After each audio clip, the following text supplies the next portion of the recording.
Le rendez-vous d'actualité pour ce lundi, messieurs, dames, bonjour et bienvenue.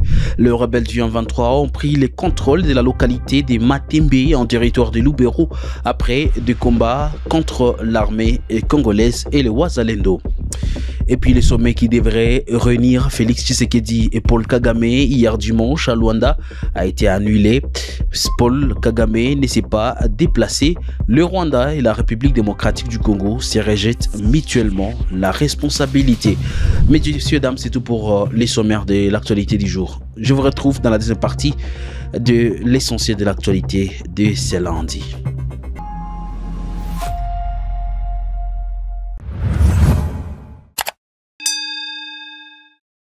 Vous êtes nouveau sur la chaîne Kivu Morning Post. N'oubliez pas surtout de vous abonner.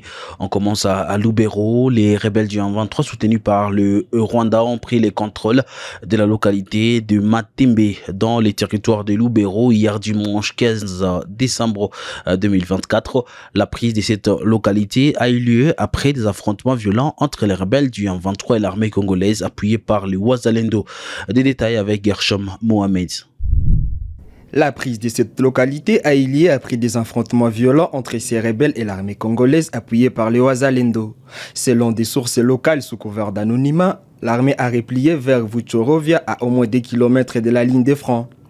Une source militaire sous couvert d'anonymat a indiqué que les FARDC se sont repliés en cheval entre les villages Vuchorovia et Matembe en attendant la réorganisation des troupes pour une contre-attaque.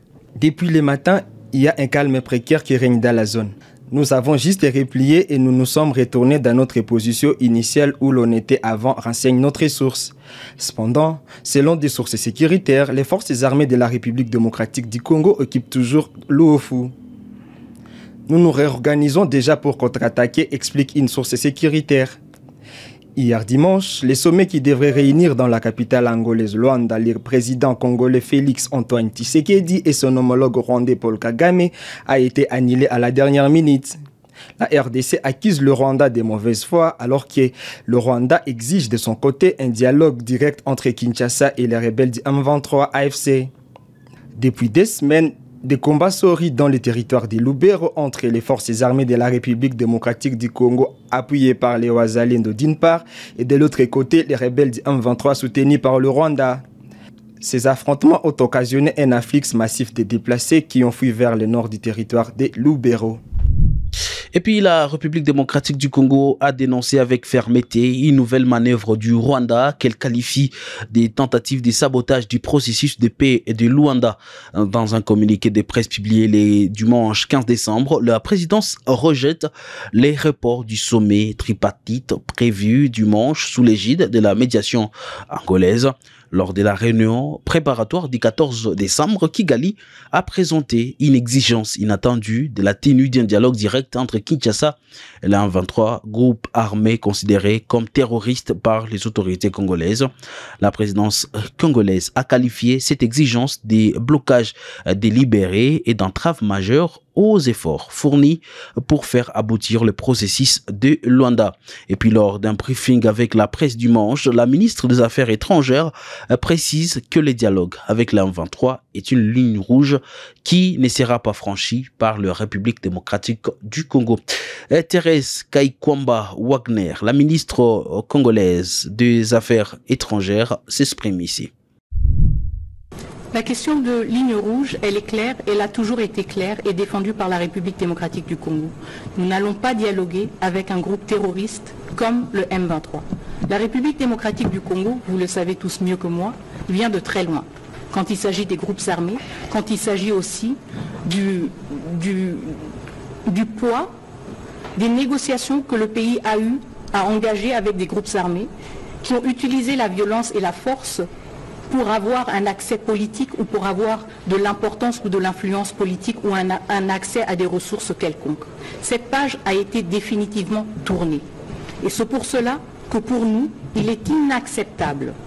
Et je ne pense pas que la République démocratique du Congo soit une exception mondiale quand nous disons qu'il est inacceptable de négocier directement avec un groupe armé qui bombarde des camps de déplacés, qui tue et qui massacre des civils, qui viole des femmes, qui pille des ressources naturelles et qui est aussi coupable d'attaques contre des soldats de la paix. Cette ligne rouge, elle n'est pas exceptionnelle. Chaque autre pays qui se respecte et qui respecte sa position en tant que pays membre des Nations Unies n'accepterait jamais de parler avec un groupe armé comme le M23 et de lui donner ce degré de légitimité. Il y a un cadre très spécial pour la question des groupes armés congolais et c'est le processus de Nairobi. Il n'y a pas de traitement exceptionnel et il n'y a certainement pas de récompense pour les pilleurs, les violeurs et les assassins. Dans une sortie médiatique, le gouvernement rwandais a critiqué la République démocratique du Congo pour l'échec du sommet prévu le 15 décembre 2024 à Luanda dans le cadre du processus de paix initié par l'Union africaine. Selon Kigali, la RDC refuse d'adopter une approche constructive en excluant systématiquement tout dialogue direct avec le groupe rebelle en 23 soutenu par le Rwanda, selon Kinshasa. Suivez le ministre des Affaires étrangères du Rwanda, Olivier Nduhungirehe. La RDC avait maintenant accepté le principe d'un dialogue avec le M23 dans le cadre du processus de Nairobi.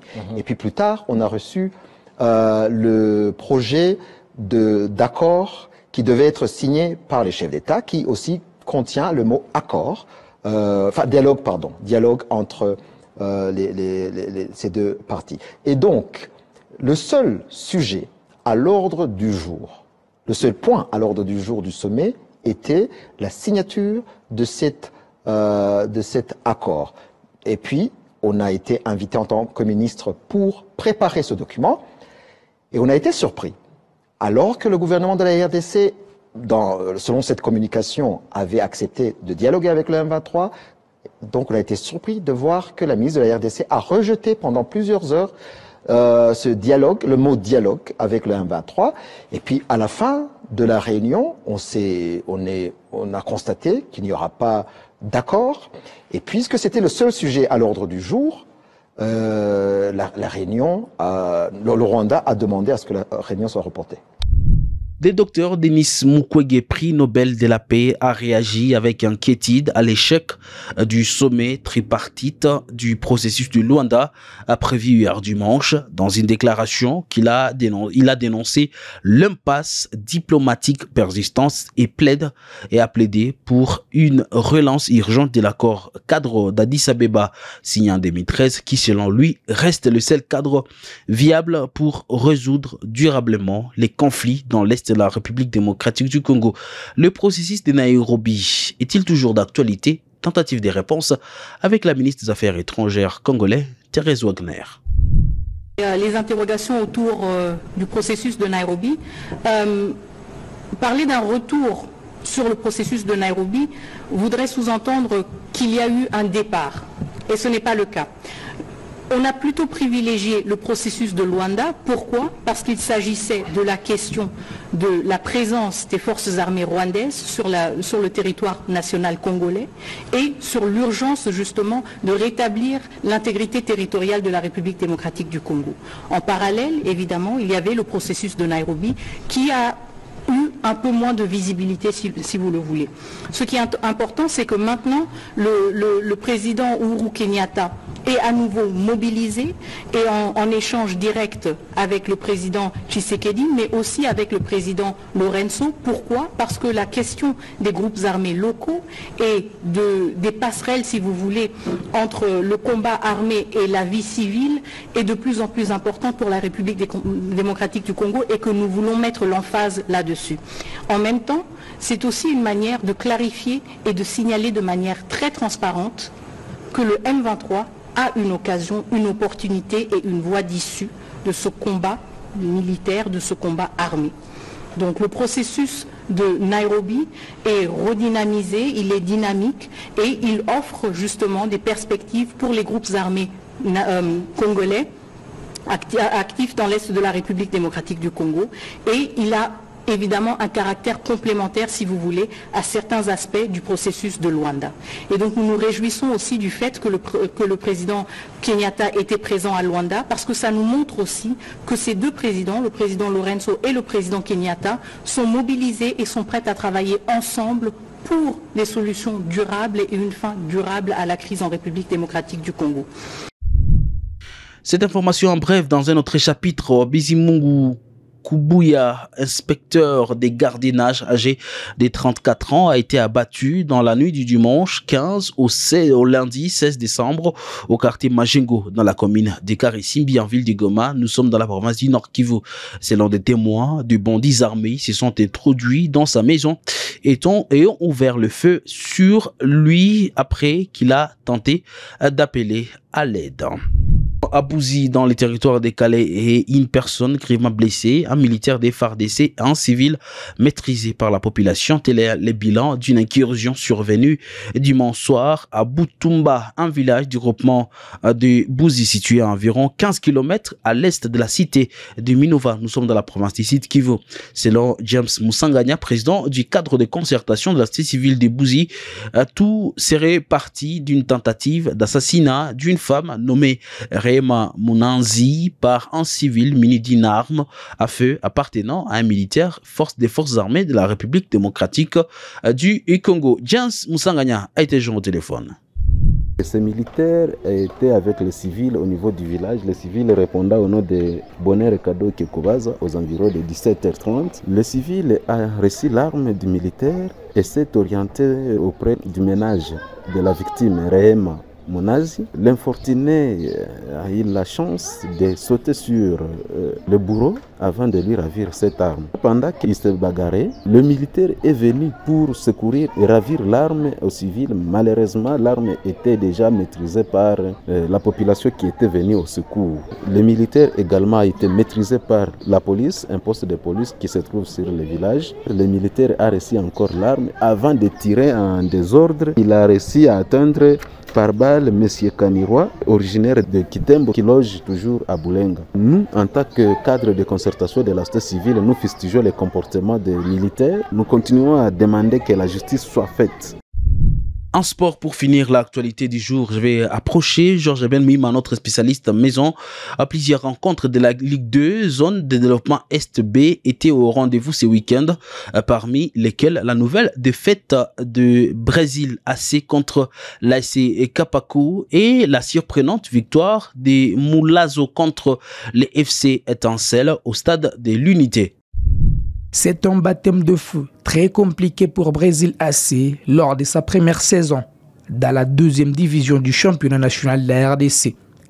Promis cette année, l'équipe de Guma a du mal à s'adapter à la cour des grands après avoir atteint la finale du championnat provincial la saison dernière.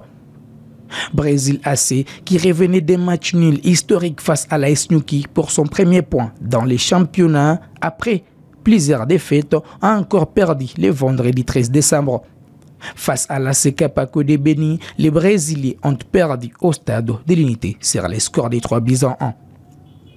Cette équipe, qui a d'ailleurs limogé son entraîneur Prince Kachouva pour insuffisance des résultats, a donc d'autres problèmes à résoudre en dehors du staff technique. Justin Kanda, qui est venu prendre les commandes de ses staffs techniques, est donc attendu une fois de plus sur les terrains le 21 décembre face à l'AS Kabacha, qui est très en confiance. Dans l'autre match de la journée du vendredi au stade de l'Unité, l'FC Moulazo de Bukavu a surpris l'FC Étincelle en s'imposant sur les scores de 2-0. L'équipe de Butembo, qui compte d'ailleurs 9 points au classement partiel, s'est fait dominer par une équipe qui n'avait qu'un petit point depuis le début de la compétition. Les poulons de l'entraîneur Abdul Sengamaï auront l'occasion de se relancer lors de leur prochaine sortie en déplacement contre l'AS Mwangaza Douvira le 26 décembre prochain. Ça sera tout pour l'actualité du jour de ce lundi 16 décembre 2024. Messieurs, dames, merci à vous de l'avoir suivi et que Dieu bénisse la République démocratique du Congo. Portez-vous bien.